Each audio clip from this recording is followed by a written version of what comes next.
इतनी जबरदस्त बिकवाली हायर स्तर पे देखने को मिली है, और ये एक्सपायरी के चलते हैं। निफ्टी के 46 शेयर्स गिरे हैं, चार बड़े हैं। जो चढ़ा है उसमें है अदानी एंटरप्राइजेस, एसबीआई, कोल इंडिया और टाटा मोटर्स। लेकिन जो गिरे हैं उसमें तो सूची बहुत लंबी है, और उसमें मेजरली अंडर परफॉर्म कर गए हैं आज आईटी स्टॉक्स, जिसमें इन्फोसिस, एमएनएम, टेक महिंद्रा जैसे जो स्टॉक्स हैं, यहां पर बिल्कुल अंडर परफॉर्मेंस देखने को मिली है। आज मेजर डैमेज तो वैसे आईटी स्टॉक्स का ही है, क्योंकि निफ्टी आईटी इंडेक्स ही 2% से ज्यादा टूटा हुआ है। इन्फोसिस जैसा स्टॉक्स 3% से ज्यादा टूटा हुआ है, टेक महिंद्रा 2% ज्यादा टूटा हुआ है। ऐसी हालत टीसीएस की भी है, यहां पर भी बिकवाली देखने को मिली है। तो कह सकते हैं कि बाजार में जिस तरीके का मूड माहौल था ना, आज उस मूड माहौल पे कहीं ना कहीं किसी की नजर लग गई। 10:30 बजे के बाद बाजार की शेप ही बिगड़ गई थी। आज के सत्र में बहुत ही तगड़ी बिकवाली आज बाजार पे होती हुई नजर आई। अब ऐसा हुआ क्यों, ये अजीत जी आप समझाएं। जिस तरीके की बिकवाली है, कि आपने इसकी उम्मीद की थी, और क्या आप ये एंटिसिपेट कर रहे थे कि सीधा 24,345, 24,350 को टच करके एकदम से उसी दिन आप 24,000 के लेवल को तोड़ दोगे? सर ऐसा प्रेडिक्ट करना तो मुश्किल है, मगर हाँ, जरूर था कि मार्केट 3 दिन से रेंज बाउंड हुआ था। आप अगर देखेंगे चार्ट पे तो मार्केट काफी 3 दिन से रेंज बाउंड हुआ। और वहाँ पे आज जो आपने बोला 10 साढ़े 10 बजे को वहाँ पे यूक्रेन पे एक अटैक भी हुआ है। सो ये मेजरली जो हुआ है वो एक जियो पॉलिटिकल इशू भी कह सकते हैं। एनर्जी सेक्टर पे उनके मिसाइल अटैक हुआ है, तो उसके वजह से इसमें बिकवाली आई है। अगर हम बैंक निफ्टी का बात करते हैं, अगर ये समझो अटैक नहीं भी होता तो बैंक निफ्टी में एक रेजिस्टेंस था। अगर आप देखेंगे तो 3 अक्टूबर को वहां से ही बैंक निफ्टी एक गैप डाउन करके गया है। तो वो वाला जो गैप है काफी दिनों से फिल नहीं हुआ था। फिर उसके बाद 21 अक्टूबर को सेम जगह पे आना, उसके बाद वापस 6 नवंबर को वहां से आना। आज वहां पे बहुत सारे स्टॉप लॉस होते हैं।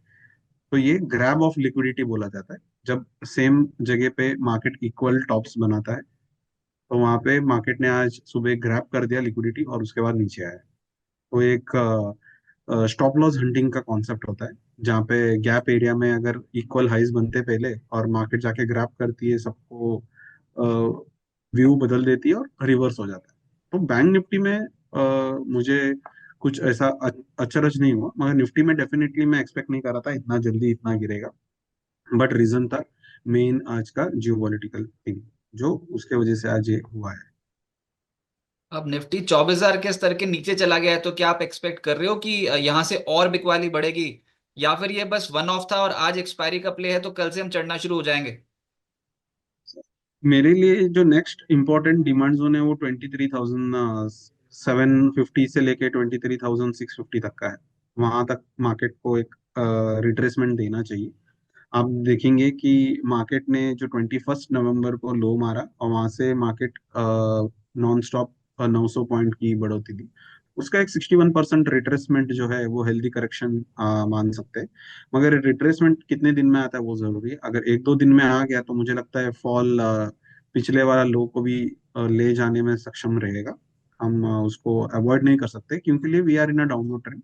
तो डाउनवर्ड ट्रेंड में लोअर टॉप लोअर बॉटम बनाना ये मार्केट का एक बेसिक सिंपल नेचर है। और आप देखेंगे कि जो पिछला वाला टॉप जो लोअर हाई था वो 24,535 के आसपास था, उसको मार्केट ने क्रॉस नहीं किया है। और वहां से मार्केट जब 23,300 आए उसको लगभग 9 दिन लिया है। और मार्केट आज कम से कम सेवेंथ डे है वो हाई को क्रॉस नहीं कर पाया है। अगर हम number of days time and price का दोनों कॉम्बिनेशन करें, तो अगर बुलिश स्ट्रक्चर होता तो 9 दिन के पहले ही हम लोग वो पिछला वाला हाई क्रॉस कर देते, मगर ऐसा हुआ नहीं है। We are almost in a time equality now, this is a seventh day. और 2 दिन में अगर वो हाई नहीं क्रॉस करते तो डेफिनेटली ये डाउन ट्रेंड कंटिन्यू रहेगा, और जो पिछले वाला लो है उसको भी प्रोबेबिलिटी बन सकता है कि उसको ब्रेक भी करे। बैंक निफ्टी पे जिस तरीके का मूड माहौल था आज, आपने शुरू में ट्रेड कैसे लिए थे जैसे ही बाजार खुला था, और क्लाइंट्स ने कैसे ट्रेड लिए थे अबव 52,550, और उसके बाद अब क्या वो पोजीशन स्क्वेयर ऑफ कर दी हैं? सर हमारा इधर इंस्टीट्यूट का आप अगर बात करें तो हमने कल बैंक निफ्टी को बाई दे रखा था। आज हमने सुबह उसको मौके मिलते ही बुक करवाया है। उसके बाद ये सेलिंग कैप्चर करना इतना इजी नहीं था, मगर निफ्टी में हमारे एनालिस्ट ने वो सेल कैप्चर किया है और उसमें अच्छा खासा पॉइंट कैप्चर करके दिया है। मगर बैंक निफ्टी में वो नहीं हो पाया, क्योंकि दोनों साइड व्यू रखना थोड़ा डिफिकल्ट होता है। बैंक निफ्टी पे भी करना क्या चाहिए? ट्रेडिंग बिलो 52,000 जब आपकी और हमारी बात हो रही है। सर बैंक निफ्टी में अभी जैसे ही 51,900 ब्रेक करेगा तो अच्छा सपोर्ट जोन का मार्केट तोड़ देगा। तो 52,300 का एक ट्रेलिंग स्टॉप होता है। वो स्टॉप जब तक नहीं क्रॉस करेगा बैंक निफ्टी वापस वो गैप पूरा फिल करेगा, जो हालांकि निफ्टी ने ऑलमोस्ट 80% गैप फिल कर चुका है। तो 51,200 तक आ सकता है। लगभग 800 पॉइंट का करेक्शन बैंक निफ्टी में भी देखने को मिलता है। आज जो बिकवाली के मेजर कारण थे उसमें एक तो जो डोनाल्ड ट्रंप ने जो टैरिफ वॉर छेड़ने का एक प्लान बना रखा है, वो हालांकि अभी उसमें इंडिया शामिल नहीं है, लेकिन ये तो है कि चाइना के ऊपर बहुत तगड़े हो सकता है कि टैरिफ्स लगते हुए नजर आए, एडिशनल टैरिफ्स। उसके बाद फिर ब्याज दरों में कटौती पर अनिश्चितता है। हमें ये नहीं पता कि आरबीआई पॉलिसी पे इस बार ब्याज दरें घटेंगी कि नहीं घटेंगी। हालांकि स्टेटस क्यू होने की ज्यादातर बात है, लेकिन फिर भी देखना होगा कि आरबीआई गवर्नर का रुख इस बार इंटरेस्ट रेट्स के ऊपर क्या होता है, क्योंकि ऑलरेडी स्लो डाउन से हम गुजर रहे हैं, वो कंपनियों के नतीजों पे ऑलरेडी रिफ्लेक्ट हुआ है। कमजोर ग्लोबल संकेत थे आज। इनफैक्ट कल के सत्र में अमेरिकन मार्केट्स पे बिकवाली ही देखने को मिली थी। वहां पर डेल और एचपी जैसे स्टॉक्स 11 से 12% टूट गए थे। और ओवरऑल मूड माहौल हमारा यहाँ पर पिछले कुछ दिनों में पॉजिटिव हुआ था, लेकिन एक रेजिस्टेंस लेवल के आसपास जाके हायर स्तरों पे मार्केट टूटा है। और आप ये देखो, ये महीना आप एक रिकवरी मोड पे आए हो। अब रिकवरी मोड पे आए हो और एक्सपायरी का दिन है, लास्ट ट्रेडिंग सेशन है इस नवंबर सीरीज का। यहां पर ऊपर मौका मिला तो ट्रेडर्स ने फिर से ऊपरी स्तरों पे अपनी पोजीशन जो वो नेगेटिव बनाई। अब इसको सर एक बार रोल ओवर फिगर से कैसे जोड़ें, और क्या दिसंबर सीरीज में आप एक्सपेक्ट कर रहे हो ये जो पिछले 2 महीने का जो तनाव हुआ है वो दिसंबर सीरीज में कुछ कम होता हुआ नजर आएगा? सर लास्ट जो अगर फॉल है, ये लास्ट लेग ऑफ फॉल है, तो पैनिक सिचुएशन होना चाहिए। अगर वैसा नहीं दिखाई देता तो दिसंबर महीना भी अपना खराब ही जाएगा। स्लो फॉल आ रहा है तो डेफिनेटली मुझे नहीं लगता है कि दिसंबर में बॉटम आउट हम होंगे।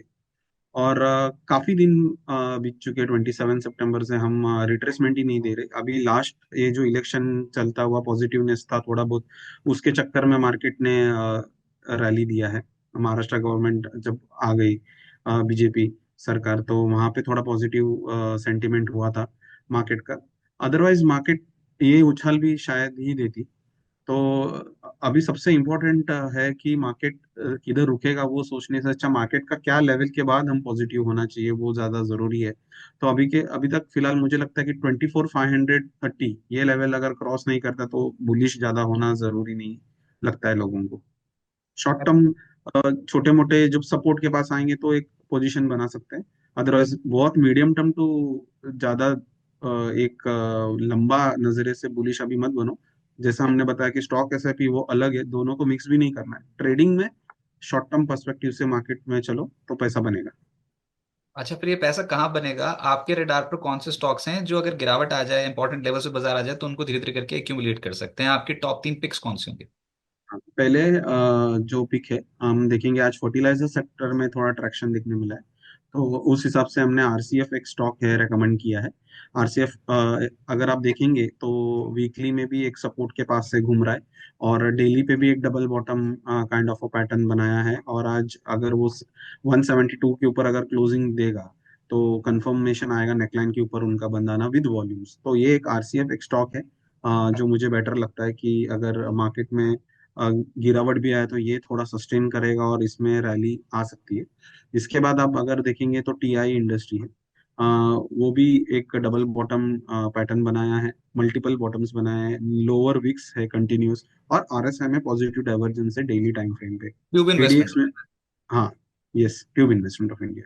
तो वो एक अच्छा मुझे लग रहा है। और थर्ड मेरा स्टॉक रहेगा तिरुमलाई केमिकल्स। आज इतने खराब मार्केट में भी वो परफॉर्म कर रहा है, और near about all time high का है। 360 क्रॉस करते हैं उसमें अच्छा ट्रैक्शन आ जाएगा, और उसमें क्लाइंट अच्छा पैसा बना सकते हैं। इतना ध्यान रखना कि 342 रुपीज का वो सपोर्ट एरिया है, उसे ब्रीच नहीं करना चाहिए लोअर साइड में।